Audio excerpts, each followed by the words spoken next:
कथक हे खूप जास्त एनर्जेटिक, खूप जास्त अट्रॅक्टिव्ह, ग्रेसफुल आणि स्पीड असलेली नृत्यशैली आहे. शास्त्रीय नृत्यशैली ह्याच्यातच शास्त्र हा महत्वाचा एक शब्द येतो, की जरी तुम्हाला स्पीडची पॅशन आहे पण तरी तो स्पीड कसा पाळायचा आहे त्याच्यासाठी नियम आहेत. नियम व अटी लागू असं म्हणायला हरकत नाही. गंग गंग गणपती गजमुख मंगल घिट गिड थुन थुन तत् तत् थै. जय जगवंदन वक्रतुंड दानी दाता कृत विघ्न हरन शुभकरन धागे न धागे धूमकिट थुडंग ददिकण थै. थुडंग ददिकण थै. थुडंग ददिकण थै. नाही, आणि तू ज्या पद्धतीने हा सगळा प्रवास एक्सप्लेन केलायस तर आम्हाला तिथे जरी नसलो तरी आयडिया इनिशिएट होण्यापासून ते रेकॉर्ड झाल्याचा ईमेल येईपर्यंतचा सगळा प्रवास माझ्याही डोळ्यासमोरनं गेला.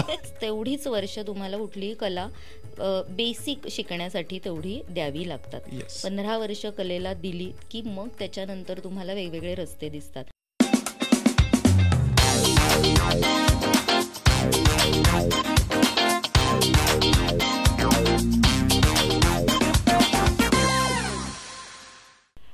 नमस्कार मित्रांनो, मी अनिकेत बापट तुम्हा सर्वांचं स्वागत करतो डिजिटल गप्पांच्या या नवीन भागामध्ये. आजच्या आपल्या गेस्ट आहेत अस्मिता ठाकूर, कलानुभूती सेंटर ऑफ कथकच्या CEO अँड फाउंडर.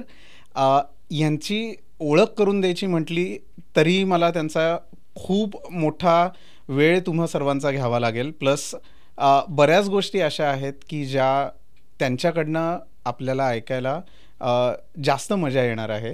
तर कथकच्या रिलेटेड त्यांचे असलेले अनुभव, लिम्का बुक ऑफ रेकॉर्ड्समध्ये त्यांनी त्यांचं नाव रजिस्टर केलं आहे, त्यांनी एक त्याचा विक्रम केलेला आहे, त्याच्याविषयीही आपण त्यांच्याशी बोलणार आहोत, त्यांचे अनुभव जाणून घेणार आहोत.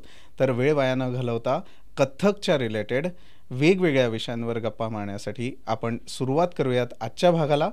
चला भेटूयात मिसेस अस्मिता ठाकूर यांना. Let's go. तर ताई म्हटलं तर चालेल, right? Okay, all right. So ताई इज कम्फर्टेबल, राईट? सो ताई, सगळ्यात पहिले खूप खूप खूप मनापासून स्वागत डिजिटल गप्पांच्या या भागामध्ये. कथकविषयी बोलण्यासाठी मी तर खूप उत्सुक आहे, कारण हा एक खूप नवीन वेगळा विषय आहे माझ्यासाठी ॲज वेल ॲज व्ह्युअर्ससाठी. सो बरेच आर्ट फॉर्म आपण ऐकतो, बरेच आर्ट फॉर्म आपण परफॉर्मन्सेससुद्धा बघतो, बट त्याच्यातला एक आर्ट फॉर्म आपण म्हणूयात की कथक, राईट? सो ह्याच्याविषयी तर आपण येऊयात, पण सगळ्यात पहिले डिजिटल गप्पांच्या या प्लॅटफॉर्मवर येऊन आणि आमच्या स्टुडिओमध्ये येऊन कसं वाटतंय? मला खूप मस्त वाटतंय, कारण परफॉर्म करणं हे आमचं आयुष्य आहे आणि बोलायची वेळ क्वचित येते. त्यामुळे बोलायला मिळणं स्वतःच्या कलेबद्दल हाच अनुभव इतका इंटरेस्टिंग आणि एक्सायटिंग आहे असं मला वाटतं. आणि ह्या निमित्ताने आपल्याच घडून गेलेल्या सगळ्या आयुष्याकडे पुन्हा एकदा बघण्याची संधी तू आम्हाला देतोस, त्यामुळे I am very excited. Absolutely. So ताई, तुझं बालपण कुठे गेलं? म्हणजे शालेय शिक्षण? माझं शालेय शिक्षण सगळं मुंबईत झालं, डोंबिवलीमध्ये. आणि मी 9वी मध्ये शिफ्ट झाले पुण्यामध्ये, आणि तिथून माझा डान्सचा खरा प्रवास सुरू झाला. आणि मग कॉलेज आणि सगळं करता करता नृत्याकडे बघण्याची एक दृष्टी माझ्या गुरूंनी मला दिली, आणि तिथून माझा करिअर म्हणून पुढे निर्णय पुण्यातच झाला.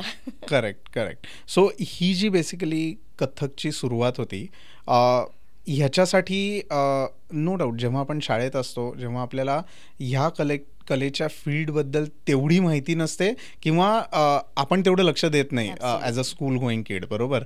पण तुझ्यासाठी असा कुठला ट्रिगरिंग पॉईंट होता किंवा कोण होती ती व्यक्ती ज्यांनी सजेस्ट केलं की ओके, किंवा कथकमध्ये किंवा डान्स फॉर्ममध्ये काहीतरी ही मुलगी करू शकेल पुढे जाऊन, असं कोणाला वाटलं? कोणी सपोर्ट केला? राईट.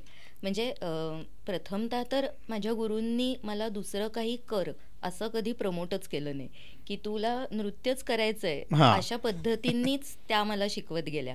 त्यामुळे अर्थात पहिला इन्स्पिरेशन ट्रिगर हे माझ्या गुरु शांभवी दांडेकर यांचंच होतं. नाही, पण मी इथे थांबवतो. बेसिकली घरी ते वातावरण होतं आधीपासून की घरच्यांना आवड होती, पण करिअर म्हणून कलेच्या क्षेत्रात काही करता येतं ह्याबद्दलचा अवेअरनेस 20-22-25 वर्षापूर्वी खरंच नव्हता असं मी म्हणेन. पण प्रत्येकाची एक स्वतःची जर्नी असते. त्याप्रमाणे मी ऍक्च्युली कॉमर्स ग्रॅज्युएट आहे आणि डिप्लोमा इन कम्प्युटर ऍप्लिकेशन्स केलं. त्यानंतर after graduation interview rounds clear करून मला एका ग्राफिक डिझायनिंग कंपनीमध्ये जॉब लागला आणि जॉबच्या जॉईनिंग डेला मी घरी सांगितलं की मी 8 तास एका जागी नाही बसू शकत.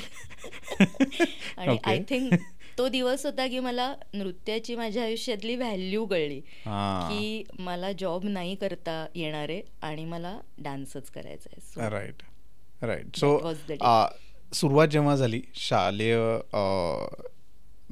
शालेय शिक्षण चालू होतं तेव्हा जे धडे नृत्याचे चालू झाले त्याच्याविषयी काही आठवणी आहेत का? हो, अर्थात. कारण मुंबईहून इथे आल्यावर नवीन वातावरण, नवीन मैत्रिणी आणि नवीन गुरु या सगळ्या ह्याच्यात सेटल होता होता नृत्य आणि शालेय आयुष्य हे एकत्रच चाललं होतं.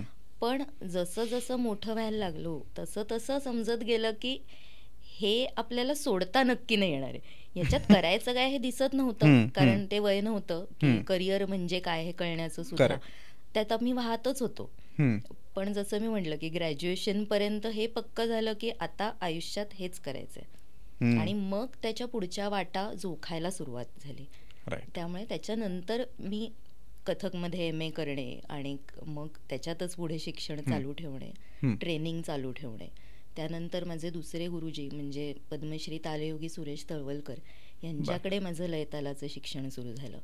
तर वाटा पुढे दिसत गेल्या. मला वाटतं शाळेच्या आयुष्यामध्ये इतका फोकस नसतो कोणाचा. बरोबर. आणि आपल्याला आपली डान्सची ताई आवडली तर आपल्याला डान्स आवडतो, हा पहिला नियम त्या वयातला. त्यामुळे अर्थात ते ट्युनिंग होतं माझ्या गुरूंशी माझं, म्हणून माझ्या आयुष्यात डान्स टिकला आणि तो रुजला आणि मग पुढे वाढला. करेक्ट. तर आता जसं तू म्हटलीस की ताई आवडली तर डान्स आवडतो आणि डान्स क्लासला जाण्याची इच्छाही होते. बरोबर. पण क्लासिकल डान्स फॉर्ममध्ये बरेच प्रकार आहेत. कुठले प्रकार आहेत, किती प्रकार आहेत, ऑफकोर्स तू ते आम्हाला सांग. पण त्यातनं टिपिकली कथ्थक निवडण्याचं काय कारण होतं किंवा कुठला असा इन्सिडेंट घडला का? मुंबईमध्ये राहत असताना कथ्थकच्या क्लासेसच जवळ होते म्हणून सुरुवात केली, असं काही घडलं? मला असं वाटतं की प्रत्येक माणसाची वृत्ती त्याला त्या त्या प्रकारच्या कलेकडे खेचून नेते. ओके. आणि कथक हे खूप जास्त एनर्जेटिक, खूप जास्त अट्रॅक्टिव्ह, ग्रेसफुल आणि स्पीड असलेली नृत्यशैली आहे. सगळ्या नृत्यशैलींमध्ये माझ्या मते सगळ्यात जास्त स्टॅमिना आणि स्ट्रेंथ कथकला लागतो. कारण त्याच्या 2 महत्वाच्या वैशिष्ट्यांमध्ये चक्कर म्हणजे स्पिन्स आणि फुटवर्क म्हणजे तत्कार हे 2 महत्वाचे ऍस्पेक्ट्स येतात. आणि लयीच्या दृष्टिकोनातून तत्कारमध्ये अतिविलंबित ते अनुद्रुतपर्यंत लयीचा एक मोठा स्पॅन कथक नृत्याला आहे. त्यामुळे कथक नृत्यशैली ही कोणालाही, सर्वसामान्यांना सुद्धा खूप पटकन अट्रॅक्ट करते त्याच्या स्पीडमुळे. आणि त्या वयामध्ये आपल्या वृत्तीमध्ये जर का तो स्पीड असेल, ती एनर्जी असेल तर आपण पटकन त्या स्टाईलकडे अट्रॅक्ट होतो. आणि मला असं वाटतं माझंही तसंच झालं असावं. बरोबर बरोबर. पण माझा जो पहिला प्रश्न होता की कुठले कुठले डान्स फॉर्म एक्झिस्ट करतात क्लासिकल डान्सच्या अंडर, ह्याच्याविषयी थोडंफार सांग. नृत्याचे ढोबळ असे 2 प्रकार आहेत. एक म्हणजे फोक डान्स म्हणजे लोकनृत्य आणि दुसरं म्हणजे शास्त्रीय नृत्य. बरोबर. शास्त्रीय नृत्य ही वेगवेगळ्या प्रदेशांमध्ये भारतातल्या जन्माला आली असं आपण म्हणू. तर ज्या ज्या ठिकाणी ती जन्माला आली त्या ठिकाणची संस्कृती, तिथल्या भाषा, तिथला संस्कार त्या शैलीनी घेतला, त्याप्रमाणे त्याचा अटायर, आहार्य अभिनय म्हणतो आपण त्याला, वेशभूषा हे ठरत गेलं. तर जसं की दाक्षिणात्य शैलीमध्ये भरतनाट्यम आलं, तसं उत्तर प्रदेशामध्ये कथक आलं, ओडिसामध्ये ओरिसी आलं, ओडिसी आलं, मणिपूरमध्ये मणिपुरी आलं. अशा वेगवेगळ्या प्रांतामध्ये वेगवेगळ्या शैलींचा जन्म झाला. बरं. आणि मग त्याला शास्त्रीयत्व मिळण्याचे काही नॉर्म्स आहेत. त्याच्यात ते जर का ती शैली बसली तर त्याला शास्त्रीय नृत्य शैलीचा आपण दर्जा देतो. तशा छाऊ, सत्रिय ह्या पण आता 2 नवीन शैली शास्त्रीय नृत्य शैलींमध्ये आता यायला लागल्यात. बरं, ओके. सो इन शॉर्ट प्रत्येक आर्ट फॉर्मचा, प्रत्येक डान्स फॉर्मचा त्याचा एक युनिकनेस आहे वेगवेगळा. तसा कथकचा जसा तू आत्ता सांगितलास की speed is the uniqueness, right.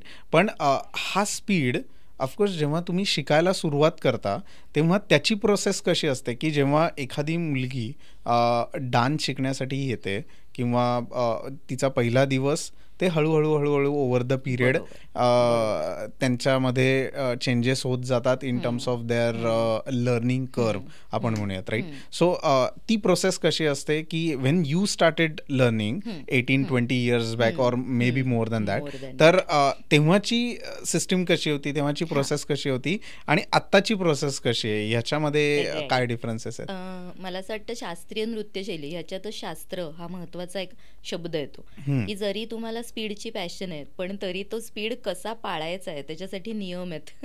नियम व अटी लागू असं म्हणायला हरकत नाही. त्यामुळे तुम्हाला ते शास्त्र न ब्रेक करता त्या फ्रेम मध्येच राहून शिकावं लागतं. पण अर्थात लहान असताना पायाची हाडं नाजूक असतात, त्याचा विचार करून हळूहळू लय साधत साधत छोट्या छोट्या गोष्टी, ग्रेस, मुवमेंट्स, तत्कार, लय, ताल याचं भान जपत जपत त्या प्रवासातनं आपल्याला पुढे जायचं असतं. कोणी असा एकदम वन नाईट स्टार शास्त्रीय नृत्यशैलीत बनूच शकत नाही. त्यामुळे त्याला तो साधनेचा प्रवास जो असतो एक साधारण 12 ते 15 वर्षाचा हा करावाच लागतो. त्याच्यानंतर मग त्याचे निर्णय, त्याचे योग मी म्हणेन त्याला कलाकार बनवतात किंवा नाही बनवत. पण त्यावेळेला सुद्धा हीच पद्धत होती आणि मला असं वाटतं की परंपरा ही शास्त्रीय कुठल्याही कलेमध्ये खूप जपली जाते. त्यामुळे त्यावेळेची जी पद्धत होती ती आय थिंक 75% आत्ताही तशीच आहे आणि अध्यापन शास्त्रामध्ये फारसा कलेचा फरक पडत नाही. हीच ब्युटी आहे, तीच ब्युटी आणि तीच रिजिडिटी ती कला प्रिझर्व करायला मदत करते. ओके. नाहीतर सगळे इन्फ्लुएन्सेस घेत घेत तिचं स्वतःचं काही अस्तित्वच राहणार नाही ॲट द एंड. त्यामुळे आत्ता सुद्धा लहान मुलींना शिकवताना त्याच मार्गाने शिकवावं लागतं, जावं लागतं. अर्थात त्यांचा अटेन्शन स्पॅन, आत्ताचं कल्चर, जनरेशन हे सगळा विचार करता थोडंसं थिएटर, गेम्स किंवा अशी छोटी छोटी वेगळी वेगळी गाजरं त्यांना जरा दाखवायला लागतं, जी आमच्या वेळेला नव्हती.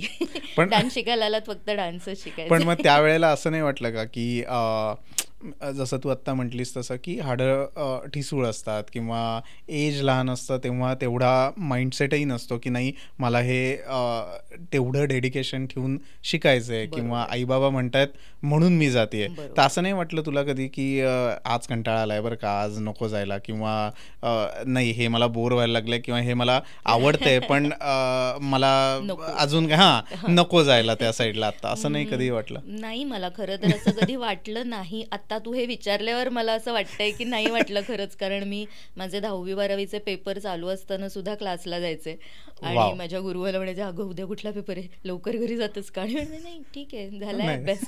म्हणजे तेच जे टेन्शन सगळं बाहेर असतं ते सगळा स्ट्रेस बस्टर हा माझा डान्स क्लासच होता.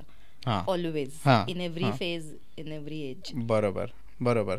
So right. सो जेव्हा आपण एखादी गोष्ट नवीन शिकायला सुरुवात करतो तेव्हा त्याच्यामध्ये थिअरी आणि प्रॅक्टिकल हा तर पार्ट असणारच, कुठलंही फील्ड असू दे, राईट. सो कथकमध्ये स्पेसिफिकली थिअरी आणि प्रॅक्टिकल पार्ट हे कसं डिफरन्शिएट करतात, म्हणजे त्याच्यामध्ये काय काय गोष्टी येतात? म्हणजे जसं मी म्हटलं की शास्त्रीय नृत्यशैली आहे म्हटल्यावरती शास्त्र हे आलंच. बरोबर. तर त्यामुळे प्रत्येक लेव्हलला प्रत्येक वर्षी थोडी थोडी थिअरी, तुम्ही जे प्रॅक्टिकल शिकता त्याच्याच संबंधीच्या व्याख्या म्हण, त्याच्या संबंधीची माहिती म्हण, की पहिल्या वर्षी कथक नृत्याचा इतिहास किंवा कथक नृत्याची माहिती, लय म्हणजे काय, ताल म्हणजे काय, अशा छोट्या छोट्या व्याख्या ह्या थिअरीमध्ये येतातच. सो थिअरी आणि प्रॅक्टिकल हे हँड इन हँडच पुढे जात असतं. बरोबर. जशी जशी तुमची परीक्षांची लेव्हल वाढत जाते तसं तसा तुमचा थिअरीचा पोर्शन सुद्धा तुम्ही जास्तीत जास्त शिकत पुढे जात असता. करेक्ट. आणि थिअरीमध्ये मग काय काय गोष्टी इन्क्लूड होतात? थिअरीमध्ये मी म्हटलं तसं की प्रॅक्टिकलमध्ये तुम्ही जे शिकता साधारणतः त्याच्या व्याख्या आणि त्याच्या संबंधीच्या माहितीवरच तुमची थिअरी बेस्ड असते. सो प्रॅक्टिकल आणि थिअरी हे हँड इन हँडच जातं. फक्त जसं जसं खूप पुढच्या लेव्हलला जातात तसे ॲप्लिकेशनचे क्वेश्चन्स वाढत जातात. म्हणजे एखाद्या गोष्टीबद्दल तुमचं काय मत आहे, मग क्रिटिसिझम, की एखादा प्रोग्राम बघितला तर तुम्ही त्याच्यावरती क्रिटिसिझम लिहू शकता का, एखाद्या युनिव्हर्सिटीमध्ये तुम्हाला अपॉइंट केलं तर तुम्हाला त्याचा सिलेबस सेट करता येऊ शकतो का, ह्या ॲप्लिकेशन बेस्ड क्वेश्चन्स मग पुढे पुढे विशारद अलंकारच्या लेव्हलला जास्त वाढत जातात. करेक्ट. So right. सो हा जो बेसिकली कथ्थकचा थिअरी पार्ट आहे किंवा प्रॅक्टिकल पार्ट असेल, मग ह्याच्या ज्या एक्झाम्स असतात ज्याच्यातनं सर्टिफिकेशन्स तुम्हाला मिळतात, बरोबर, म्हणजे अगदी प्रथम परीक्षेपासून ते अलंकारपर्यंत मे बी, राईट. सो ह्याच्या पुढेही असू शकेल, पण हा जो बेसिकली एक्झामचा पॅटर्न असतो तो कसा असतो मग कथ्थकच्या रिलेटेड? कथकमध्ये म्हणजे आता वेगवेगळ्या युनिव्हर्सिटीत ह्याच्यामध्ये कार्यरत आहेत. जसं गांधर्व महाविद्यालयाच्या सर्टिफिकेशन एक्झाम्स असतात, तशा आता भारती विद्यापीठाच्या सुद्धा सर्टिफिकेशन एक्झाम्स आहेत. सो हॉबी क्लास म्हणून जेव्हा तुम्ही कला एखादी परस्यू करायला सुरुवात करता त्यावेळेला तुम्हाला वर्षाला 1-2 वर्षाला 1 अशी छोटी छोटी पावलं टाकत पुढे जायचं असतं. त्याचं एक सर्टिफिकेट मिळत जातं. आणि ग्रॅज्युएशनच्या साधारण लेव्हलला तुम्ही जेव्हा शालेय शिक्षण कॉलेजच्या शिक्षणात येता त्याच्यानंतर तुम्हाला कळलेलं असतं की तुम्हाला ह्याच्यात करिअर करायचं आहे का, तर मग तुम्ही पुणे युनिव्हर्सिटी किंवा भारती विद्यापीठ सारख्या युनिव्हर्सिटींमधनं मास्टर्स किंवा आधी बॅचलर्स इन कथक असा डिग्री कोर्स सुद्धा करू शकता. ओके. त्यामुळे सर्टिफिकेशन हॉबी क्लास म्हणून ठीक आहे, पण अजून त्याच्या डीपमध्ये जायचं असेल तर डिग्री कोर्सेस सुद्धा अवेलेबल असतात. करेक्ट. सो तुझी जी पूर्ण आत्तापर्यंतची जर्नी होती in terms of examination, in terms of practical approach, तर राईट फ्रॉम डे 1 कुठल्या कुठल्या गुरूंची साथ तुला लाभली आणि त्यांच्याबरोबरचे तुझे अनुभव आमच्याबरोबर शेअर करणं? अर्थात पहिलं बोटाला धरून जो गुरु आपल्याला शिकवतो तो गुरु माझ्या आयुष्यात आला तो म्हणजे गुरु शांभवी दांडेकर, ज्या मनीषा साठ्यांच्या ची कन्या आणि शिष्या आहेत. ओके. त्यामुळे आमची ताई आम्हाला जे काही शिकवायची त्याचं अप्रुव्हल लगेच आमच्या परमगुरूंकडनं आम्हाला मनीषा ताईंकडनं लगेचच मिळायचं की हे बरोबर झालंय की नाही. म्हणजे आम्ही असं म्हणतो की ताई म्हणजे आईसारखी आहे, गुरु आपल्या आईसारखा असतो, त्यामुळे मनीषा ताई आमच्या आजींसारख्या आहेत. त्यामुळे आम्हाला एकाच वेळेला एकाच घरामध्ये 2 गुरूंचं मार्गदर्शन लाभत होतं. त्यानंतर तिसरा गुरु माझ्या आयुष्यात आला, जसं मी मगाशी सांगितलं की पद्मश्री तालयोगी गुरु सुरेश तळवळकर यांच्याकडे माझं लयतालाचं शिक्षण झालं. आणि मग ते म्हणजे एक संगीताचा एक समुद्रच आपल्या पुढे, म्युझिक बँक म्हणतो आम्ही, एक मोठी शाखाच आपल्या पुढे ओपन व्हावी असं एक अखंड फक्त नृत्याचं नाही तर संगीताचं सुद्धा भांडार खुलं झालं त्यांच्याकडे गेल्यावरती. आणि लयतालाची कसून साधना करण्याचं एक निमित्त मला तिथनं मिळालं. पण अर्थात आता जसं स्वर्गीय बिरजू महाराजजी जेव्हा पुण्यात आले होते तेव्हा शनिवार वाड्यावर त्यांचा एक कार्यक्रम होता होरी के रंग, तर त्या कार्यक्रमामध्ये मी सहभागी झाले होते. सो महाराजजी आणि मी एका स्टेजवर होतो, सो ती माझ्यासाठी एक खूप स्पेशल मेमरी आहे. गुरुपंडिता शमा भाट्यांच्या काही प्रोडक्शन्समधनं मला काम करण्याची संधी मिळाली, मनीषा ताईंच्या प्रोडक्शन्समधनं काम करण्याची संधी मिळाली. तर आता पुणे हे माझ्या मते ओपन आहे एकत्र कोणीही कोणाच्याही बरोबर काम करण्यासाठी, जे पूर्वी नव्हतं. पण आता जो काळ बदलला आहे कलेच्या क्षेत्रात, अर्थात तो खूप सकारात्मक आहे, कारण आता सगळे जेल झालेत एकमेकांमध्ये. खरंय. सो एवढ्या सगळ्या मोठ्या व्यक्तींसोबत तुझं आता काम चालू आहे किंवा परफॉर्मन्सेस तू करतेस किंवा स्टेज शेअर करत होतीस, बरोबर. सो हे सगळं करत असताना ओव्हर द पिरियड बरेच चेंजेस तुला तुझ्या कलेमध्ये झाले. पण थोडंसं मागे वळून बघताना जेव्हा पहिला परफॉर्मन्स कुठल्याही व्यक्तीचा असतो तो खूप स्पेशल असतो, नो डाऊट, तर तो आठवतो का? येस. आमच्या ट्रेनिंगचा भाग म्हणून वार्षिक उत्सव हा एक क्लासचा एक महत्त्वाचा भाग होता, जो परंपरेने मनीषाताईंनी सुरू केला, शांभवीताईंनी तो पुढे नेला आणि आता मी सुद्धा त्याच्याच वाटचालीवर आहे. त्यामुळे तसं बघायला गेलं तर ग्रुपमध्ये दरवर्षीच आम्ही परफॉर्म करायचो. पण येस, ऑफकोर्स MA झाल्यानंतर मुंबईमध्ये नरिमन पॉईंटला रंगस्वर फेस्टिवल नावाचं एक यूथ फेस्टिवल होतं. सो त्याच्यातला पहिला परफॉर्मन्स आणि 2 तास सोलो करायचा असतो. तर मला असं वाटतं की तो लक्षात राहील असा एक पहिला कमर्शियल परफॉर्मन्स होता.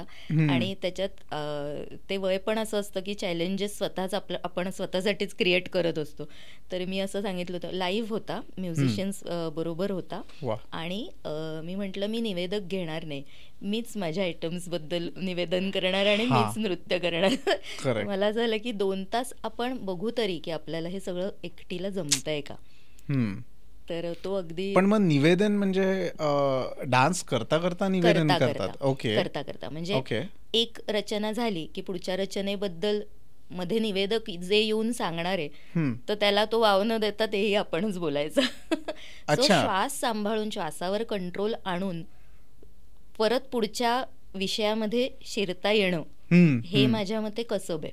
करेक्ट. पण मी जेवढं कथ्थक बघितलंय आणि जेवढं कथ्थक ऐकलंय लोकांकडनं, कथ्थक ऐकलंय त्याचे अनुभव आणि कथ्थक बद्दलची माहिती, तर हे फील्ड किंवा हा आर्ट फॉर्म असा आहे की ज्याच्यामध्ये नृत्य म्हणजे प्युअर डान्स आणि अभिनय या दोन्ही गोष्टी इन्क्लूड होतात, राईट? सो ह्याचा बॅलन्स कसा मेंटेन करतात? राईट. आता कथक या नावातच आहे, कथा कहे सो कथक कहलावे. वा. जो कथा सांगतो तो कथक. सगळ्या नृत्यशैली ह्या देवळांमधनच भारतामध्ये उगम पावल्यात. आणि देवासाठी पूर्वी भक्ती म्हणून त्या सादर व्हायच्या की सेवा म्हणून केलं जायचं नृत्य. तर तसं कथक नर्तक हे कीर्तन परंपरेतून कथा सांगत होते.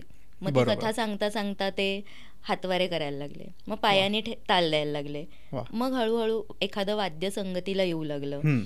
असं करता करता त्याचं नृत्य बनलं. आणि म्हणून ते कथा कीर्तनाच्या परंपरेतून आलेलं असल्यामुळे प्रत्येक कथक नर्तकाला प्रेक्षकांशी संवाद साधायला सुद्धा एक मुभा असते ह्या शैलीमध्ये. म्हणजे अभिनय करताना तो गाऊन केला जाऊ शकतो, एखादी ठुमरी गात गात अभिनय करू शकतो कथक नर्तक. तालप्रस्तुतीमध्ये पढंत हे खूप महत्त्वाचं एक काम कथक नृत्यातच फक्त केलं जातं की 2 रचनांच्या मध्ये माईक पाशी जाऊन पुढच्या रचनेची पढंत करणं, त्याच्याबद्दल माहिती सांगणं, म्हणजे कथेसारखाच तो ताल पुढे नेणं. पढंत म्हणजे काय? पढंत म्हणजे रिसाईट करणं, रिसायटल म्हणतो ज्याला. की एखादी बंदिश असेल तर ती आधी म्हणून दाखवायची. सो त्याचं एक ऑडिओ एस्थेटिक लोकांच्या डोळ्यापुढे येतं आणि मग ते नृत्यातून दाखवायचं की त्याचं व्हिज्युअल अजून क्लिअर कट कळतं, कारण ती दुसऱ्यांदा ते बघत असतात, म्हणजे दुसऱ्यांदा ऐकत असतात ती रचना. तर अशी पढंत नर्तकच माईकवर करण्याची कथक ही एकमेव नृत्यशैली आहे. बाकी नृत्यशैलींमध्ये साथ संगतीच्या कलाकारांबरोबर पढंत करणारा आर्टिस्ट बसलेला असतो साईडला आणि तो तिथून म्हणत असतो माईकवर आणि नर्तक फक्त नृत्य करत असतो. पण डायरेक्ट प्रेक्षकांशी बोलू शकणं हे कथकमध्येच फक्त होतं.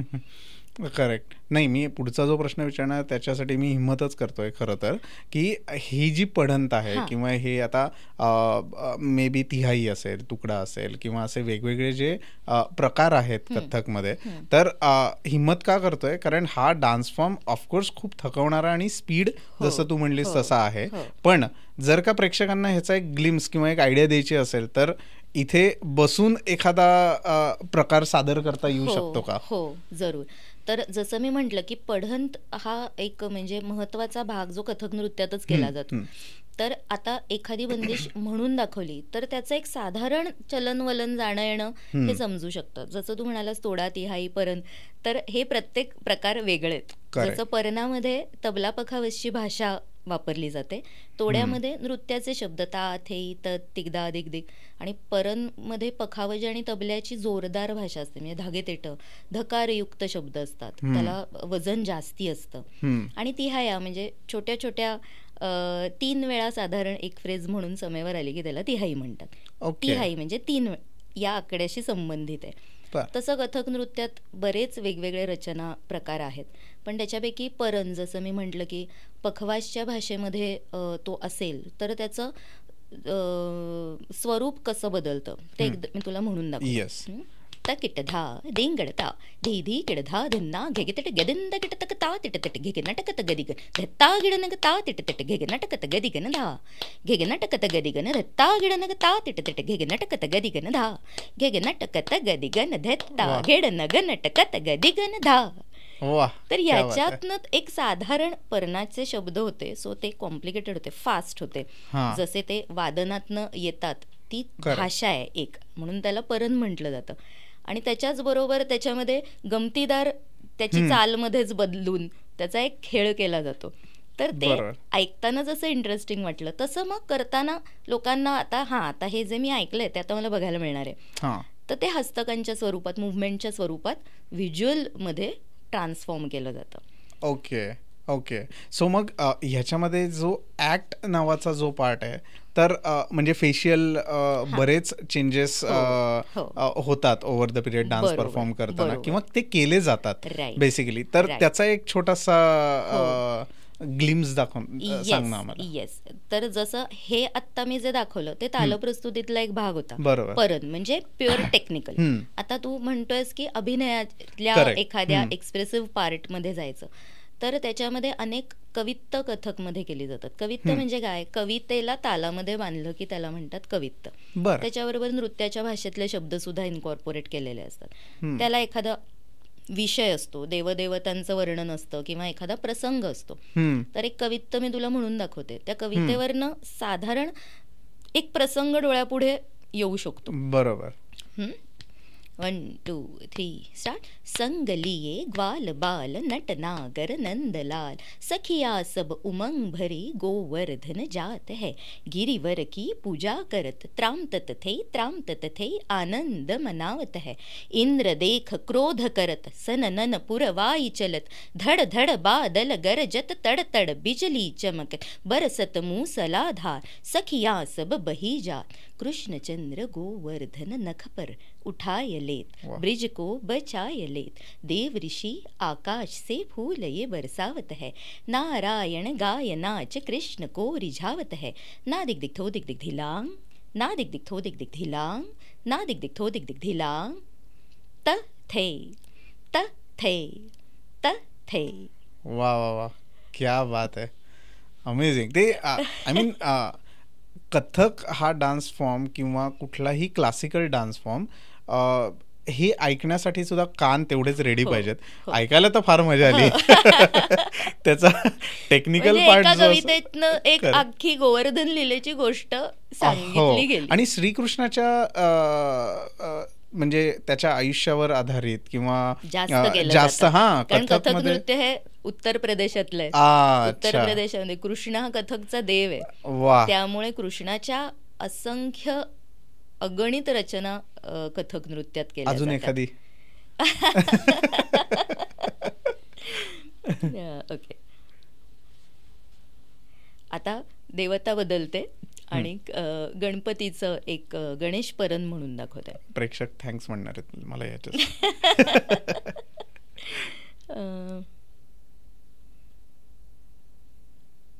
गंग गंग गणपती गजमुख मंगल घिट गिड थुन थुन तत् तत् थे, जय जगवंदन वक्रतुंड दानी दाता कृत विघ्न हरन शुभ करन, धागे न धागे धूमकिट थुडंग ददिकण थे, थुडंग ददिकण थे, थुडंग ददिकण थे. तर साधारणतः कवितांमध्ये देवतेचं वर्णन किंवा एखाद्या देवतेच्या आयुष्यातला प्रसंग ह्याचं वर्णन असतं. त्याचं ड्युरेशन हे कमी जास्त होतं. ते कुठल्या लेव्हलला सादर करणारे, कोण सादर करणारे ह्याच्याप्रमाणे त्याच्यामध्ये लेव्हल वाईज माझ्या मते डिस्ट्रीब्युशन करता येऊ शकतं. तर असं प्रत्येक देवतेवरची छोटी छोटी कविता असतात, जी कवितेच्या स्वरूपात असल्यामुळे, त्याला शब्द असल्यामुळे शिकणाऱ्याला आणि ऐकणाऱ्याला, बघणाऱ्याला सगळ्यांनाच ती लवकर कनेक्ट करता येतात. करेक्ट. आणि ह्याच्यामध्ये जसं तू म्हटलीस तसं की वेगवेगळे इन्स्ट्रुमेंट्स तुम्हाला साथीसाठी म्हणून असतात. तर असं काही रिलेशन असतं का की पर्टिक्युलर कथकमधल्या या पार्टसाठी तुम्हाला पखवाज आणि तबल्याची गरज असते, किंवा एखाद्या दुसऱ्या कथकमधल्या परफॉर्मन्स किंवा पार्टसाठी एक वेगळं इन्स्ट्रुमेंट बेसिकली की तुम्हाला लागतं, असं काही असतं का? तसं करू शकतो पण तसं परवडत नाही. म्हणजे not in the sense of money. एकदा एक म्युझिशियनचा सेट स्टेजवर स्थानापन्न झाला की तो चेंज होत नाही साधारणतः. तर प्रत्येक नृत्यशैलीला वाद्य संगती पण ठरलेली असते. ते काय काय असतात? हा, तर कथकमध्ये तालवाद्यांमध्ये तबला आणि पखावज असतो. फ्लूट असते जास्त करून, कारण कृष्णाच्या रचना असतील तर त्या बासरीशिवाय तो इम्पॅक्ट येत नाही. बासरी ऐकली की आपल्याला कृष्ण आठवतोच, त्यामुळे मोस्टली बासरी असते, सितार असते, हार्मोनियम असते. पठण करणारा एक कथक आर्टिस्टच असतो आणि गायक असतो, गायक किंवा गायिका. तर एवढा संच हा साधारणतः नॉर्मल कुठल्याही कथकच्या कार्यक्रमाला लागतोच. पण आता जर विषय काही वेगळा तुम्ही मांडणार असाल तर कथक ही नृत्यशैली मला खूप अभिमानाने सांगायला लागतं की त्याचा मेन स्टान्स हा सरळ उभं राहणे हा आहे. आयतमंडल म्हणजे बाकीच्या नृत्यशैली जशा गुडघ्यात बेंड झालेल्या असतात तसा नसल्यामुळे कुठलाही विषय खूप सहजपणे मुव्हमेंट्समधनं साकारता येऊ शकतो. म्हणजे भूकंप असू देत, पूर असू देत, ज्वालामुखी असू देत किंवा दंगल असू देत, कुठलाही कंटेम्पररी विषय कथक नृत्यातून गतभावाच्या स्वरूपात फक्त तबला आणि हार्मोनियम घेऊन सुद्धा ती गोष्ट अख्खी दाखवता येऊ शकते. बरोबर. पण ह्या डान्स परफॉर्म करणारा व्यक्ती आणि जे लोक साथसंगतीला असतात ह्यांचं ट्युनिंग सुद्धा तेवढंच जमणं गरजेचं आहे. त्याच्यासाठी रिहर्सल्स खूप कराव्या लागतात. ते नेहमीचे आपल्याला ओळखणारे लोक असायला लागतात की मला स्टेजवर तर स्पॉन्टेनिटी म्हणजे उपज किंवा उत्स्फूर्तपणे काही जर सुचलं तर त्याला बरोबर तबल्याची साथ तिथे ऐन वेळेला देता आली पाहिजे. समेवर येणं म्हणतात, समेवर एकत्र येता आलं पाहिजे. किंवा मला हे सुचलंय आणि मी ते स्टेजवर करतेय तर तो सिक्वेन्स वाचून तेच वाजवत नाही ना राहायला पाहिजे, त्यांनी सुद्धा त्याच्यामध्ये सहभाग घेतला पाहिजे. आणि ते एकत्रितच म्हणजे नृत्याचा परफॉर्मन्स असला तरी बाकीचे सगळे आर्टिस्ट सुद्धा परफॉर्मन्स करत असतात. तर तो एकत्रित आविष्कार असतो एक कार्यक्रम म्हणजे ह्या सगळ्या लोकांचा मिळून. फक्त डान्स ही ऑडिओ व्हिज्युअल आर्ट आहे, त्याच्यामुळे दिसतो नर्तक पण त्याच्याबरोबरची ऑडिओची सगळी साईड सक्षमपणे सांभाळणारे अकंपनिस्ट असतात. करेक्ट. त्यामुळे ते एक जॉईंट व्हेंचर आहे माझ्या मते. अमेझिंग, सुंदर. करेक्ट. सो एक महत्त्वाचा आणि खूप इम्पॉर्टंट प्रश्न मला हा वाटतो की जेव्हा तू शिकायला सुरुवात केलीस, वेगवेगळे गुरु तुझ्या आयुष्यात आले, तर ओव्हर द पिरियड जेव्हा आत्ता तू ज्या स्टेजला आहेस बरोबर, तर तुझी स्वतःची एक कथ्थकची विचार करण्याची, कथ्थकच्या रिलेटेड विचार करण्याची तुझी एक शक्ती आहे, तू त्याप्रमाणे परफॉर्म करतेस बरोबर. पण असं होतं का की जे गुरूंनी शिकवलंय ह्याच्यापेक्षा जे गुरु परफॉर्म करत होते, जे तू बघितलेस त्यांना परफॉर्म करताना, त्यांच्यातली एखादी खुबी किंवा एखादा त्यांचा गुण तू उचललायस आणि तो आत्ताच्या तुझ्या परफॉर्मन्समध्ये तू वापरतीयस किंवा त्याप्रमाणे परफॉर्म करण्याचा प्रयत्न करतेस, असं काही किस्से किंवा असं काही आठवतंय का? अर्थात मला असं वाटतं प्रत्येक फेजमध्ये आपला एक आयडॉल वेगळा असतो. बरोबर. आणि प्रत्येक एजमध्ये आपल्याला त्या गुरुकडनं ते घ्यावंसं वाटत असतं. जसं मनीषा साठ्यांचे गुरु म्हणजे पंडित गोपीकृष्णजी. तर आता ते सिनेसृष्टीमधनं घराघरामध्ये पोचलेला आर्टिस्ट म्हणून प्रसिद्ध आहेत. पण त्यांचा डान्स बघताना आपल्याला असं जाणवू शकतं की हे खूप वेगळं आहे जे आत्ताचं कथक आहे. त्यामुळे त्या प्रवाहामध्ये प्रत्येक गुरुचं माझ्या मते कॉन्ट्रीब्युशन आहे आणि ती आर्ट फाईन होत होत होत आत्ताच्या या रंगमंचावर आलेली आहे.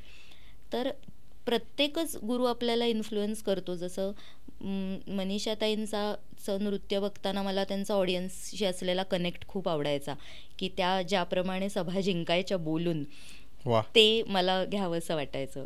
अर्थात माझ्या गुरूंच्या हस्तकांची जी ग्रेस आहे, जे मला त्या एजमध्ये असं जाणवायचं की अरे माझ्या हातातनं हे येतच नाही आहे काही आणि मला त्याच्यासाठी प्रचंड कष्ट घ्यावे लागतील, हे मला जेव्हा जाणवलं तेव्हा मी ते ॲडॉप्ट केलं. तर प्रत्येकच आर्टिस्ट मला असं वाटतं की एखादा आयडॉल समोर ठेवून त्याला इमिटेट करायचा पहिल्यांदा प्रयत्न करतो. माझ्या स्वतःच्या गुरूंकडनं मी काय शिकले तर हातांची जी ग्रेस मुवमेंटमधनं त्यांच्या दिसते ते मिळवायला मला असं वाटतं मला खूप कष्ट पडले. म्हणजे मी असं बघायचंय की माझे हात हे असे का नाही हलत आहेत, त्यांच्यासारखे माझे हात कसे दिसतील, आणि त्यासाठी मी खूप कष्ट केले. तर मला असं वाटतं प्रत्येक आर्टिस्टला त्या फेजमध्ये इमिटेट करायला लागतं कोणत्या तरी गुरुला, आणि ते आपल्यामध्ये अंगीकारायला लागतं आणि ते आपलंसं बनवून मग ते प्रस्तुत करायला लागतं.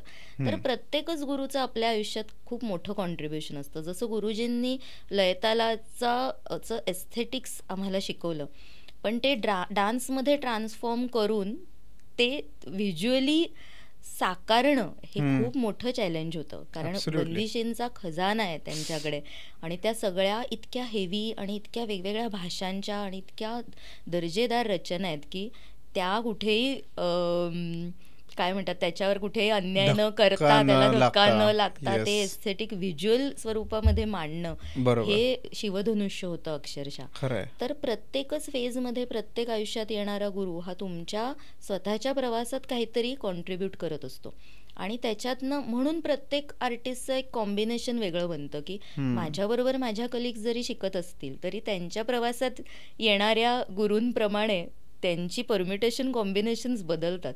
म्हणून दोन कुठलेही पॅरलल जाणारे आर्टिस्ट हे सेम नाही करत, त्यांची प्रस्तुती वेगळी दिसते, कारण तो प्रवास स्वतःचा असतो. त्याच्यात आपली स्वतःची वृत्ती, स्वभाव, डेडिकेशन ह्या सगळ्याचे किती किती चमचे पडतायत ह्याच्यावरती रेसिपी ठरणार असते शेवटी. करेक्ट. नाही, आणि नुसतेच गुरु नाही, पण ओव्हर द पिरियड भारतामध्ये जेवढे काही कथ्थक आर्ट फॉर्मच्या रिलेटेड लिजंड्स होऊन गेले आणि आहेत लिजंड्स, ह्यांचा सुद्धा प्रत्येक परफॉर्मरवर आणि कथ्थक शिकणाऱ्या व्यक्तीवर इम्पॅक्ट पडत असतो. तर तो तुझा अनुभव काय आहे की जे लिजंड्स आता परफॉर्म, जसं बिरजू महाराज असेल, पंडित बिरजू महाराज असतील, किंवा आता शिंजिनी ताई कुलकर्णी आहेत, राईट? सो हा ओव्हरऑल अनुभव किंवा या इम्पॅक्ट तुझ्यावर किती आहे? मला असं वाटतं की आपल्या समोर जी आव्हानं येतात त्याच्यातनं आपण सगळ्यात जास्त शिकत जातो. जसं कॅनडामध्ये खोज नावाचं प्रोडक्शन झालं होतं, त्यासाठी इंडियामधनं 4 डान्सर्स गेले होते आणि वेगवेगळ्या ठिकाणचे होते, लखनौ, कलकत्ता, मुंबई आणि पुणे. तर पुण्यातनं मी गेले होते आणि लाईव्ह म्युझिशियन्स अख्ख्या जगातनं आले होते तिथे. तर प्रत्येकाकडनं काही ना काहीतरी शिकण्यासारखं होतं. म्हणजे असं आपण रोखून नाही धरू शकत की मी फक्त कथकच्याच लोकांचा आदर्श ठेवणार आहे. जसं भरतनाट्यममध्ये पण खूप नवीन नवीन प्रयोग आजही होतात. वैभव हरेकर सर असतील, रमा वैद्यनाथन असतील, जानकी अक्का असतील. तर प्रत्येकाची सोच हा मला असं वाटतं की घेण्याचा भाग असतो. एका ट्रेनिंगच्या एका टप्प्यावरती आल्यानंतर तुम्हाला इमिटेट करण्याची गरज नाही पडत. तुम्हाला विचार किंवा स्वतःचं परसेप्शन त्या विषयाला कसं लावायचंय ह्याच्यामध्ये जास्त चॅलेंज वाटायला लागतं. कारण तुमचं A to Z शिकून झालंय. आता तुम्ही पुढे काय शिकणार आहात, भाषा शिकणार आहात म्हणजे काय शिकणार आहात, हा जसा एक प्रश्न आहे तसंच कलेच्या क्षेत्रात आहे की बेसिक मुवमेंटचा सेट झाला, तुला सगळ्या मात्रांचे ताल नाचता यायला लागले, आता हे सगळं गाठोडं घेऊन तू करणारच काय पुढे, हा जो प्रश्न आहे. ह्याच्यासाठी असंख्य इन्फ्लुएन्सेस तुझ्या आजूबाजूला तू बघत असतोस आणि त्याच्यातनं तू कधी काय पिक करशील हे तुलाही कळत नाही आणि नकळतपणे ते संस्कार होत असतात. आणि म्हणून मी आज माझ्या शिष्यांना पण सांगते की बघा, सगळ्यात जास्त आता ऑब्झर्वेशन ही पण एक ट्रेनिंगचीच एक गरज आहे माझ्या मते, की आजूबाजूला काय चाललंय ते प्रयोग बघा, आपोआप तुमच्यामध्ये त्याच्यातनं चांगले संस्कार होत असतात. आणि गुरु आपल्याला दृष्टी देतोच की चांगलं काय आणि वाईट काय हे बघण्याची, त्यामुळे आपण अर्थात त्यातनं चांगलं काय ते पिक करत असतो. खरंय. आणि मला ह्याचा अदर अँगल सुद्धा हा वाटतो की गुरूंचा ऑफकोर्स आपल्यावर हात असतो आणि तो चालूच, म्हणजे त्यांचं शिकवणं हे अखंड चालू असतं. पण गुरु असतील किंवा जे मी म्हटलं तसं भारतात लिजंड्स होऊन गेले, तर कुठेतरी आपण त्यांनी जी कला प्रस्थापित केलेली आहे तिला पुढे घेऊन जात असतो आणि ते सुद्धा आपल्यावर एक जबाबदारी आहे की आपण ते कुठेही त्याला धक्का न लावता किंवा त्यांनी जे एवढं काम करून ठेवलेलं आहे त्याच्यात आपण एक खारीचा वाटा देणं गरजेचं आहे. आमचे गुरुजी एक खूप छान तत्व सांगतात की त्यांच्या आवर्तन पुस्तकामध्ये लिहिलंय त्यांनी की शिष्य गुरुच्या ऋणातून कधी मुक्त होतो, असा प्रश्न आहे. तर खरं तर कधीच कधीच नाही. पण तो जेव्हा त्याच्यासारखे 10 शिष्य कलेच्या क्षेत्रामध्ये घडवतो तेव्हा तो गुरुच्या ऋणातून मुक्त होतो. वा. तर त्यामुळे ही परंपरा आहे की ती जी आपण जे शिकलो तीच जबाबदारी आपल्या शिष्यांना पण वाटली पाहिजे. बरोबर. त्यांच्याकडे आपण हे सगळं एवढं सोनं नाणं असल्यासारखं मौल्यवान हा जो खजाना पास ऑन करतोय तर तो पण त्यांनी जबाबदारीने पेला पाहिजे, तो त्यांच्या पुढच्या पिढीमध्ये गेला पाहिजे. तर ही जबाबदारी प्रत्येक गुरुला आणि प्रत्येक आर्टिस्टला वाटायला हवी. खरंय खरंय. राईट. सो आणि तू सक्सेसफुली करतेयस याच्यात काही आम्हाला डाऊटच नाहीये. पण जेव्हा तू कथ्थक बद्दल बोलतेस तेव्हा आता आपण बरेच काय म्हणतात पढंत असेल किंवा तुकडा असेल किंवा अजून काही ठुमरीच्या रिलेटेड काही गोष्टी असतील, बट टेक्निकल क्लासिकल म्युझिक जेव्हा आपण बघतो तेव्हा घराणेशाही येते. बरोबर. सो जसं तू म्हणलीस तसं की कथ्थक हा मेन युपी मध्ये तयार झालेला आर्ट फॉर्म आहे आणि म्हणून कृष्णाच्या रिलेटेड बऱ्याच गोष्टी ह्याच्यामध्ये येतात, रचना केल्या जातात. बरोबर. पण जेव्हा घराणेशाहीचा विषय निघतो तेव्हा विविध घराणी कथ्थकमध्ये आहेत का, कसं त्याचं बायफर्केशन असतं आणि तू कुठल्या घराणेशाहीच्या रिलेटेड परफॉर्म करतेस? जशा शैली प्रत्येक प्रांतामध्ये स्थापित झाल्या तशीच घराणी, म्हणजे कथकमध्ये महत्वाची 3 घराणी आहेत, जयपूर, लखनौ आणि बनारस. आता या नावामध्येच त्या घराण्याचं उगमस्थानच आहे. करेक्ट. आणि तिथे तिथे त्या मी म्हणेन त्या घराण्याची जी कलाकार मंडळी जन्माला आली त्यांनी त्या स्टाईल्स त्या कथकमध्ये आणल्या. तर आता लखनौ ही बिरजू महाराजांची स्टाईल आहे, माझी स्टाईल आहे बनारस, कारण गोपीकृष्णजींची स्टाईल बनारस होती. सो ती आमच्याकडे पास ऑन. तर तुम्ही कोणत्या गुरुकडे शिकता ह्याच्यात तुम्ही कुठल्या घराण्याचं शिकलाय हे अध्यात्म असतं. आता घराण्याची चौकट मला असं वाटतं एवढी घट्ट राहिली नाहीये.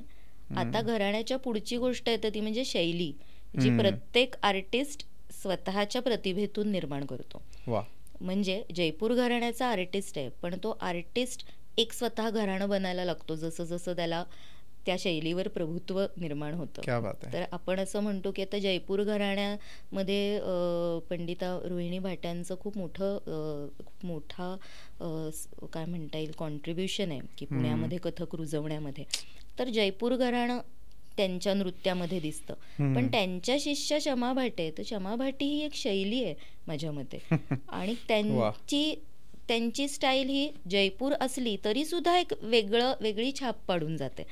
तर मला आता वाटतं की घराणं असं काही फार न राहता आता प्रत्येक कलाकाराची स्वतंत्र शैली निर्माण व्हायला लागलेली आहे. बरोबर. आणि घराण्याच्या चौकटी आता शिथिल झाल्यात. म्हणजे कोणत्याही घराण्यातली एखादी चांगली गोष्ट तुम्हाला तुमच्या रचनेमध्ये जर का चपखल बसती असं वाटत असेल तर ती तुम्ही उचलू शकता, तुम्ही ती करू शकता, घेऊ शकता, ज्याची परमिशन पूर्वीच्या काळी नव्हती, रिजिडिटी होती त्या संबंधी. पण आता तसं राहिलं नाहीये. आता सौंदर्याची परिमाण बदलली आहेत माझ्या मते.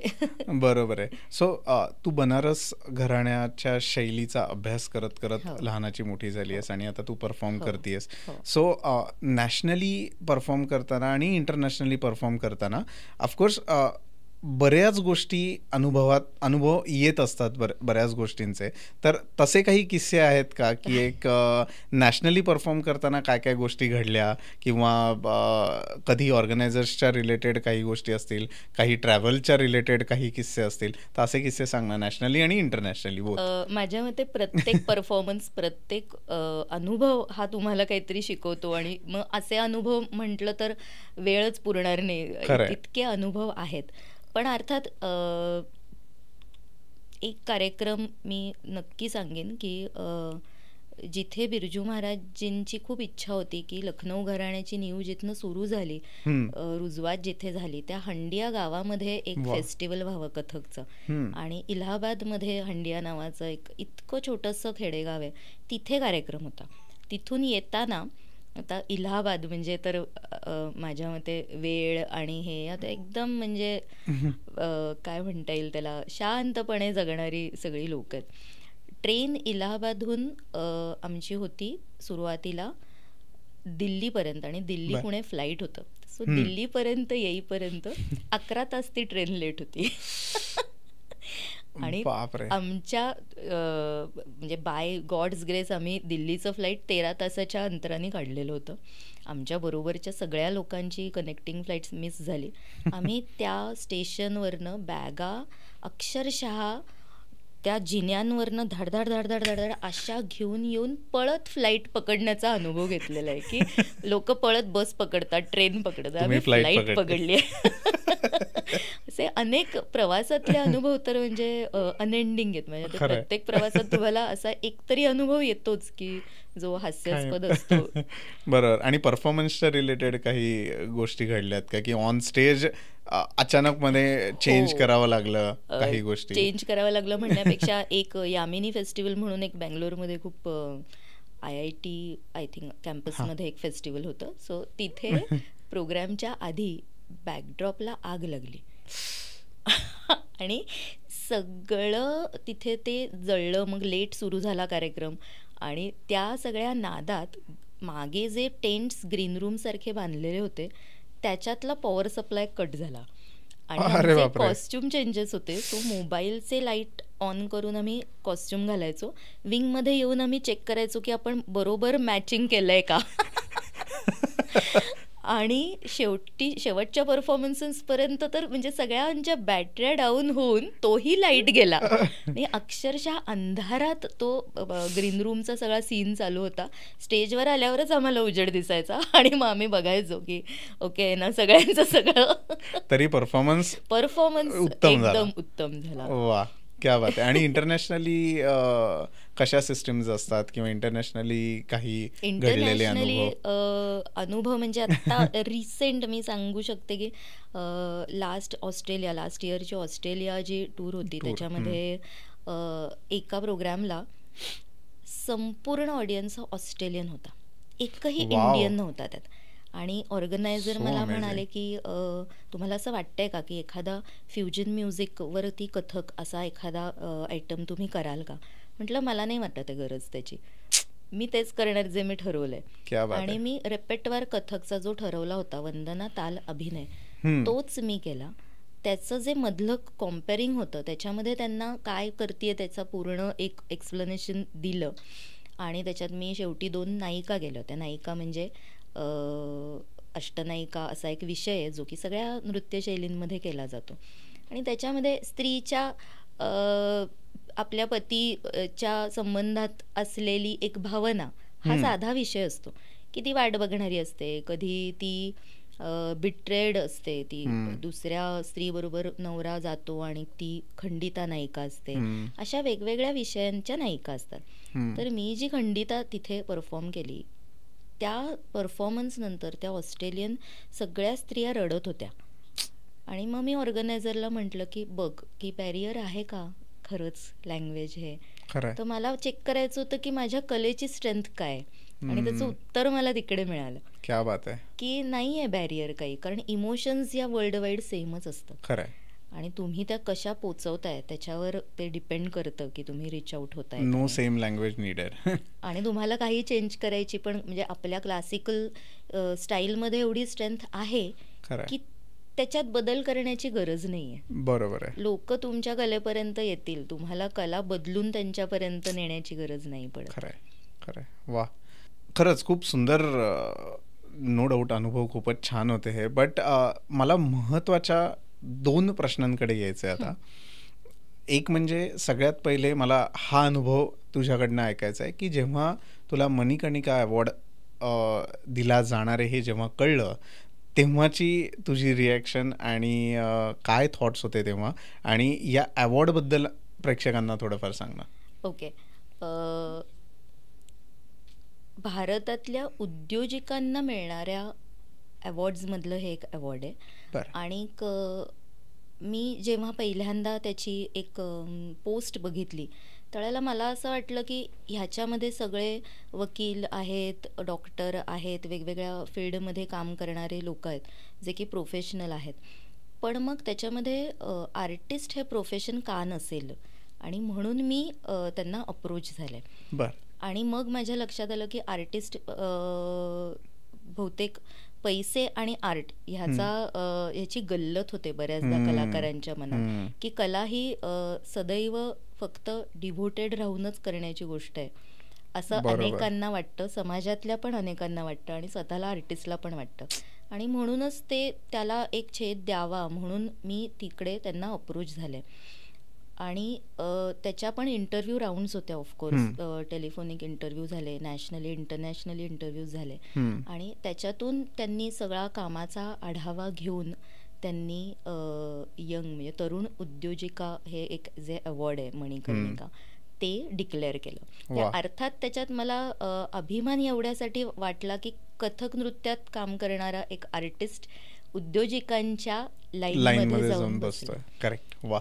सो ते फिलिंग माझ्यासाठी खूप अभिमानाचं होतं. कारण शेवटी तुम्ही कला जेव्हा सादर करताय तेव्हा तो तुमचा स्किलसेट आहे. जसं की डॉक्टर त्यांचे हात वापरतात सर्जरी करण्यासाठी, तर तो त्यांचा स्किलसेट आहे. त्याच्यासाठी त्यांनी अनेक वर्ष अभ्यास केलाय, काम केलंय, एक्सपिरियन्स घेतलाय. आणि सेम तसंच आर्ट फील्डमध्ये पण आहे. मग तो फुकट करावा ही अपेक्षा का असते? करेक्ट. कारण समाजामध्ये कलेचं महत्व म्हणजे डॉक्टरचं महत्व जीव वाचवणं आहे, तर कला काय करते? तर कला संस्कृती जपते. कला तुम्ही कोण आहात याची ओळख तुम्हाला करून देते. कारण कला शिकणारा माणूस हा कंपल्सरी इतिहास शिकतो. इतिहास शिकलो की आपल्याला कळतं की आपण कुठे आलोय, कुठून आलोय. आणि आपण कुठून आलोय हे कळलं तरच आपल्याला कळतं की आपल्याला कुठे जायचंय. खरंय. तर ही जी संस्कृती जतन करण्याचं काम आहे. अदरवाईज समाजामध्ये अंधाधुंदी माजेल इमोशनल लेव्हलला, मेंटल लेव्हलला, जर का कला नसेल समाजामध्ये. खरंय. तुमचं रुटीन लाईफ सोडलं तर कला ही एकच अशी गोष्ट आहे की जी तुम्हाला आनंद देते, तुमचं मन रिलॅक्स ठेवते, तुम्हाला उपदेश करते, पण ते अतिशय एंटरटेनिंग माध्यमातून. बरोबर. की तुम्हाला एखादा विषय जर पटवून द्यायचा असेल, एखादा मूवी बघितला आपण, तरी त्यातला आर्टिस्टिक जर का डायरेक्टर चांगला असेल तर तो तुम्हाला शुगर कोटेड पिलच देत असतो त्याच्यामधनं, पण ती पोचते तुमच्याकडे अशा पद्धतीने की नकळत संस्कार होतो.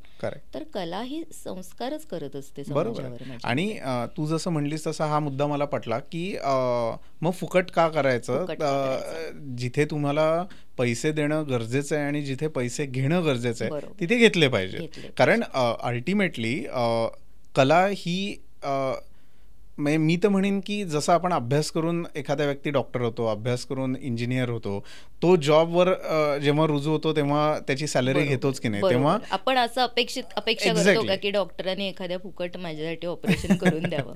नाही, बरोबर आहे. आणि नो डाऊट ही कला जेव्हा सादर करायची असते तेव्हा तो 2 तासाचा परफॉर्मन्स दिसतो, पण त्याच्या साठीचे एक्झॅक्टली की हे जे कष्ट आहेत आणि त्याच्यासाठीच्या लागणाऱ्या रिहर्सल्स आणि त्याच्यासाठीचे आपण जे काही कष्ट घेतलेले आहेत, टाइम इन्व्हेस्ट केलाय, मनी इन्व्हेस्ट केलाय, सगळ्या गोष्टी आहेत. आणि ऑफकोर्स फॅमिलीच्या रिलेटेड सुद्धा काही गोष्टी तुम्ही ह्याच्यासाठी कॉम्प्रोमाइज करता.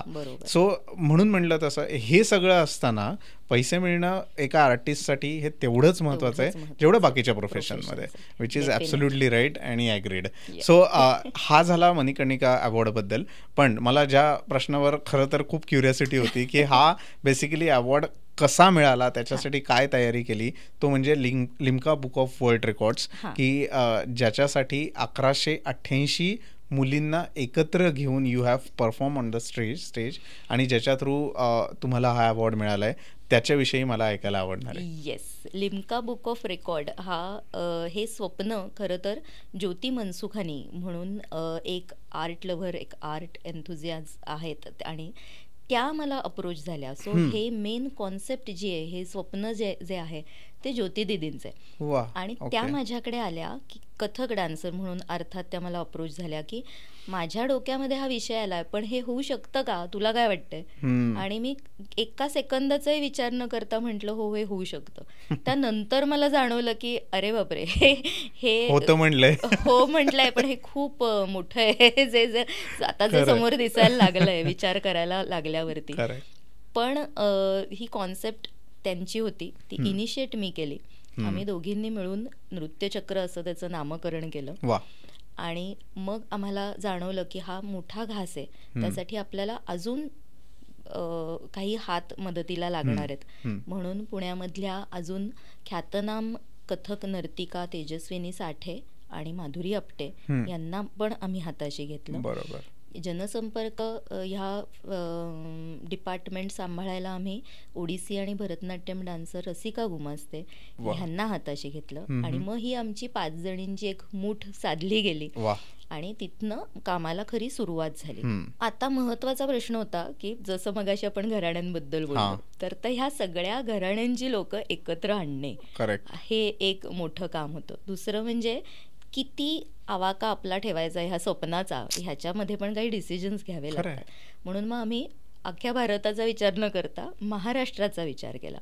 कारण महाराष्ट्रातल्या कथकला जागतिक स्तरावरती एक रेकग्निशन मिळालं पाहिजे, त्याचं डॉक्युमेंटेशन व्हायला पाहिजे.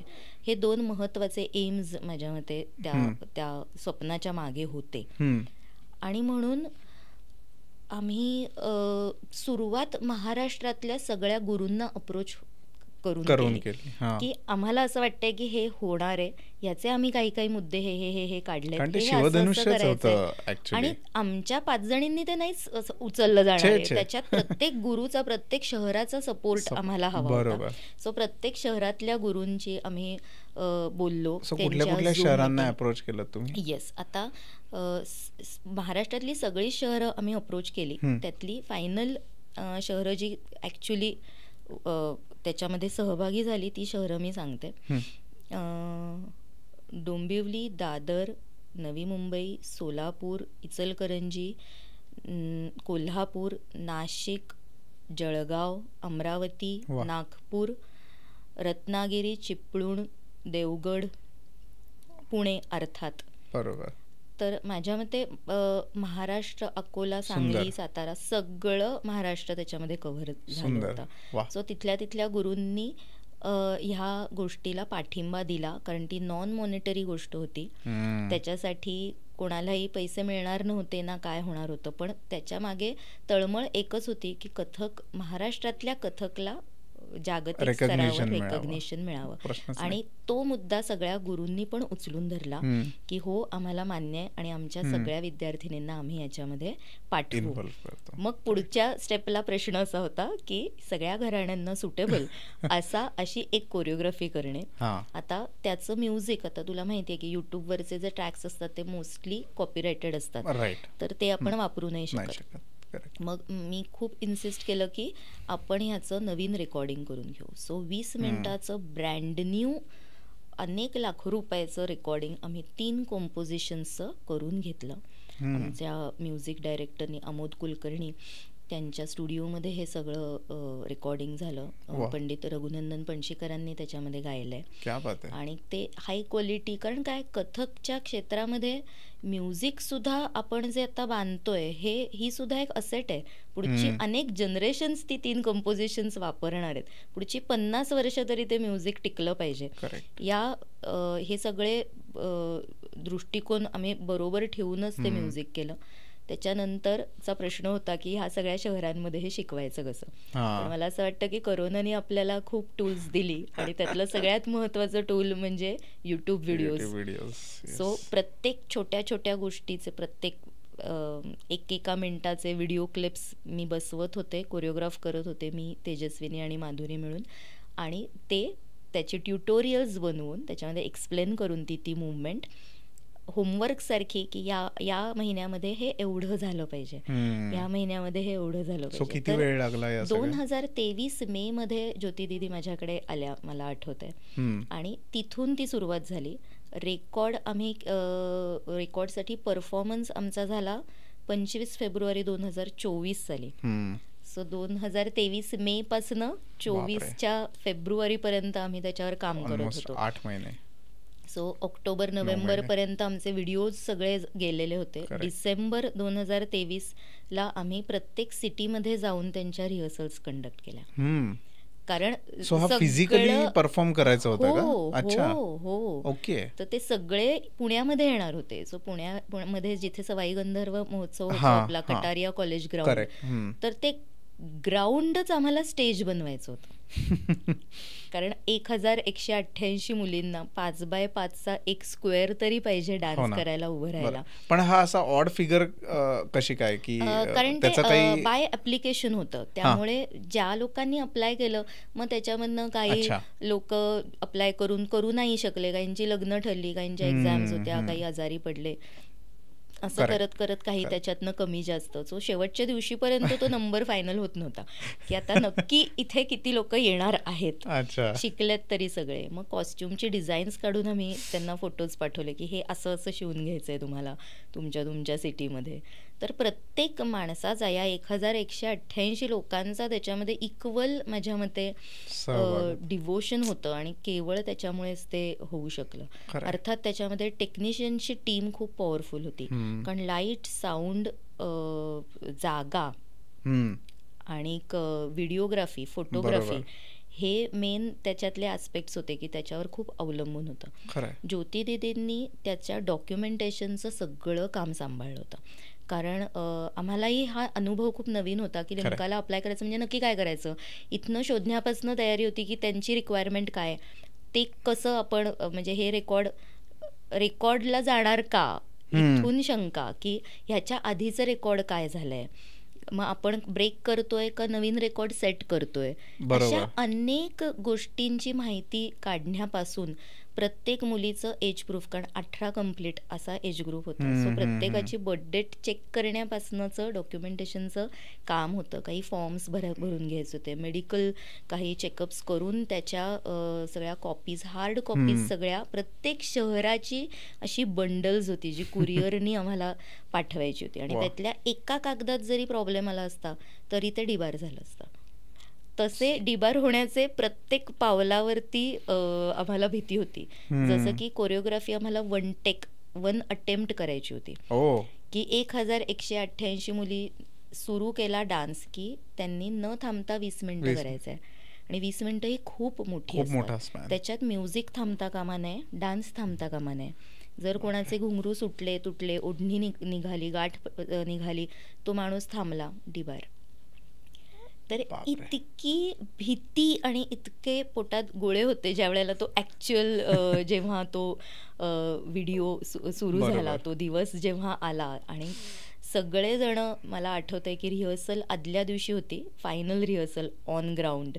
त्या दिवशी सगळ्या शहरांमधनं तिथे लोक पुण्यामध्ये अशी जत्रा झाल्यासारखी जमली होती. आणि जेव्हा ते प्ले झालं म्युझिक आणि सगळे करायला लागले, प्रत्येक जण रडत होता, कारण इतकं ते ओव्हरवेल्मिंग झालं की इतके महिने सगळेजण काम करतायत आणि ती प्रोसेस आता अशी रूपाला यायला लागलेली दिसतीये.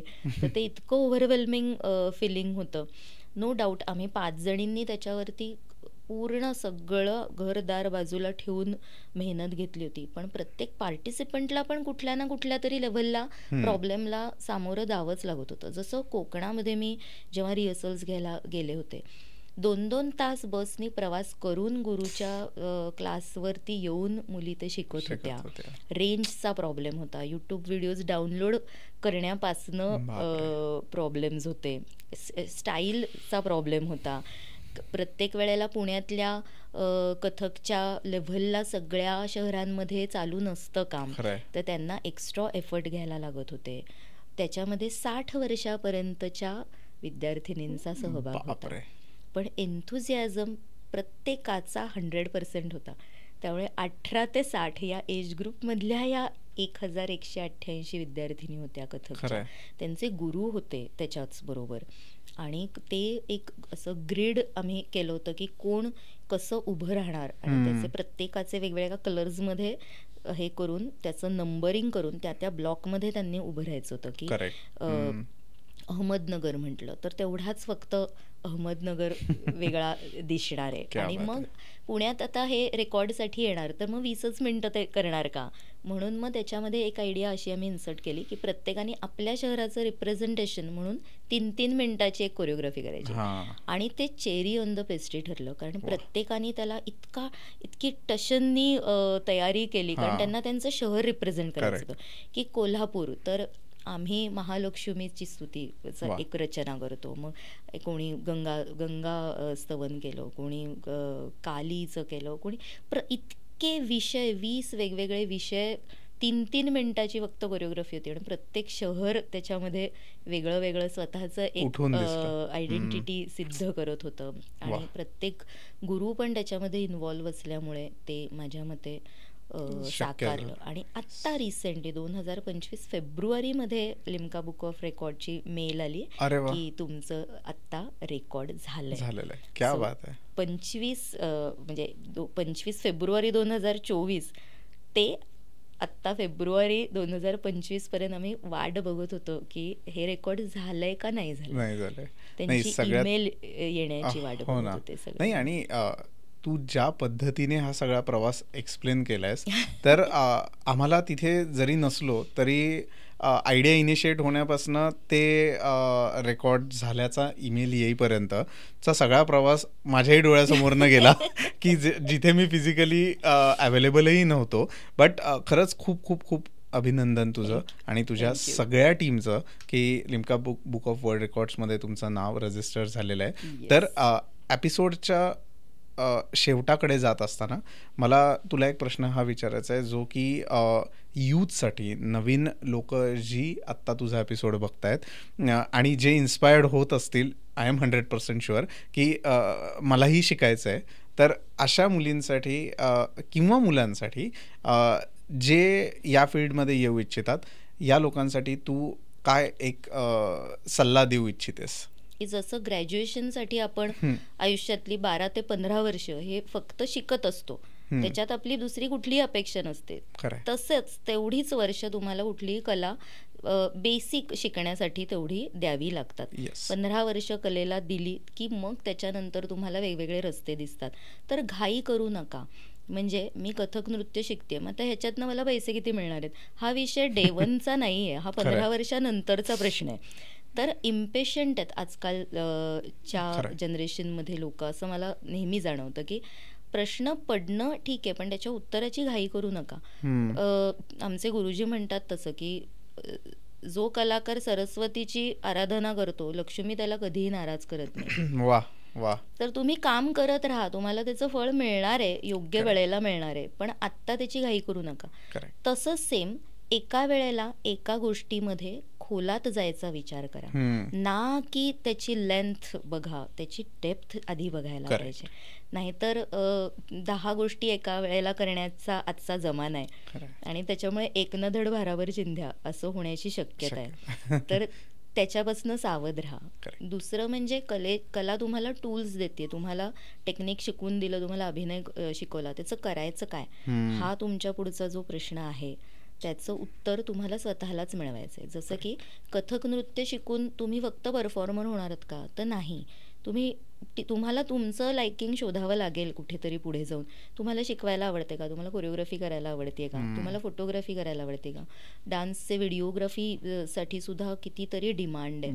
तुम्हाला कॉस्ट्युम डिझायनिंग करायला आवडतंय का? तुम्हाला म्युझिक डायरेक्टर बनायला आवडतंय का? आणि कथक हा विषय न सोडता त्याला ह्या सगळ्या ज्या लॉंग साईड करिअर लाईन्स आहेत त्याच्यात पण तुम्ही विचार करू शकता अर्निंगसाठी.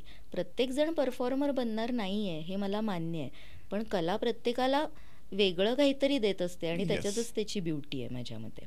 जसं की मला माझ्या गुरूंनी जे दिलं त्याच्यातनं प्रोडक्शन्स करणं नवनवीन हे माझं लायकिंग मला सापडलं. दरवर्षी मी एक नवीन प्रोडक्शन लॉन्च करते जे की मासेस आणि क्लासी ऑडियन्स या दोन्हीला अनुसरून असतो तो विषय. जसं की चक्रव्यूह, द स्ट्रॅटेजी ऑफ रिलेशन्स असा एक विषय मी 2 वर्षांपूर्वी मांडला होता जो स्त्रीच्या आयुष्यातल्या वेगवेगळ्या रिलेशनशिप्सवर होता.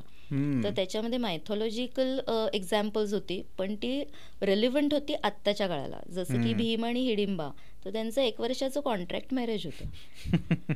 तर आपण त्याला काय पर्स्पेक्टिव्हनी बघतोय ह्याच्यावर डिपेंड करतं की ती गोष्ट आपल्याला रिलेटेबल वाटते का नाही वाटत.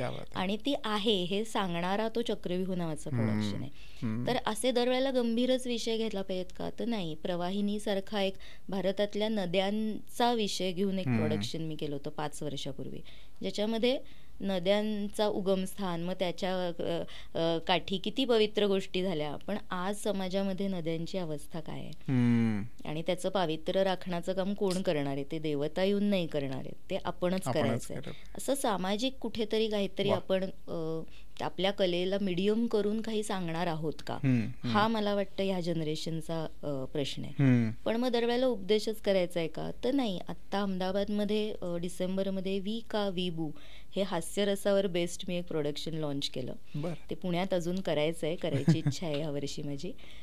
तर ते विनाशकाले विपरीत बुद्धी अशा संस्कृत प्रोवर्बवर बेस्ड असं ते प्रोडक्शन आहे, ज्याच्यामध्ये शेकचिल्लीची गोष्ट आहे. तर जसं मी म्हटलं की नॉट नेसेसरी सतत तुम्हाला देवदेवतांचाच आधार घ्यायचा आहे. तर तो शेकचिल्ली, आता थोडक्यात गोष्ट सांगते, विषय निघालाच आहे, तर तो शेकचिल्ली खूप चुका करत असतो, आपल्याला माहिती आहे. आणि ॲट द एंड त्याला असं वाटत असतं की मी आता विनाशाकडे जाणार आहे, कारण माझी बुद्धी विपरीत चालते.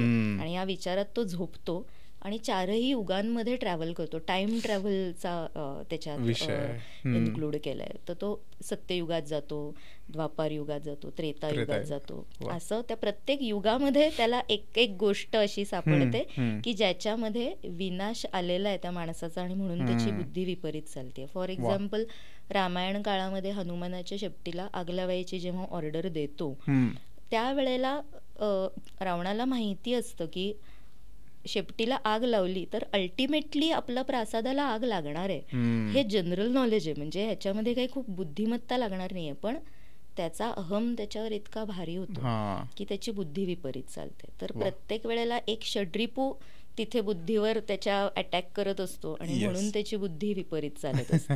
मग शेवटी त्याला असं वाटायला लागतं की म्हणजे आता कलियुगातला राक्षस मी आहे, कारण माझी बुद्धी विपरीत चालते आणि आता माझाही विनाश जवळ आलाय बघा.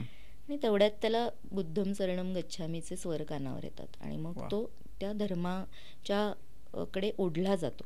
ॲट द एंड त्याला कळतं की बुद्धीवर जर नियंत्रण ठेवायचं असेल तर धर्माचं अनुसरण करणं हे आवश्यक आहे. क्या बात आहे, सुंदर. अशा प्रकारे तो त्याच्या सगळ्या वेडेपणावर कंट्रोल करायला शिकतो. राईट. अमेझिंग, अमेझिंग, खूप सुंदर. खरं तर थांबू नये असंच वाटतंय, बट ऑलराईट. सो तू खूप छान पद्धतीने खरं तर आज घराणेशाही, overall technical aspects of classical music, कथ्थकचा तुझा प्रवास, परफॉर्मन्समध्ये आलेले वेगवेगळे मजेशीर किस्से खूप छान पद्धतीने आम्हाला सांगितलेस. Plus Limca book of world रेकॉर्ड्सचा पार्ट असेल. सो खरंच खूप मजा आली तुझ्याशी गप्पा मारून. आणि थँक्यू सो मच, तू आज या एपिसोडमध्ये डिजिटल गप्पांच्या आलीस आणि आमच्याबरोबर गप्पा मारल्यास.